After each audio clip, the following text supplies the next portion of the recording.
কষানো হয়ে গেছে। এখন এটা নেড়ে চেড়ে অল্প পানি দিয়ে দিব। এটা এখন ভালো করে ঢেকে কিছুক্ষণের জন্য রান্না করে নিব। রান্না আমার প্রায় হয়ে এসেছে, দেখতে পাচ্ছেন পানি সম্পূর্ণ শুকিয়ে গেছে, তেল ভেসে উঠেছে উপরে। এখন আমি দিয়ে দেবো করলা। এখানে পানি দেওয়া যাবে না আর ঢেকেও দেওয়া যাবে না, তাহলে তেতো লাগবে, খেতে ভালো লাগবে না। এখানে আমি অল্প আছে ভেজে নিব। ভাজা আমার হয়ে গেছে, দেখতে পাচ্ছেন কত সুন্দর কালার হয়েছে, খেতে অনেকটা লোভনীয়।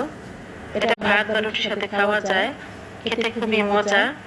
আপনারা বাসায় বানিয়ে খেয়ে দেখবেন কেমন হয়েছে, আমার কমেন্ট করে জানিয়ে দিবেন।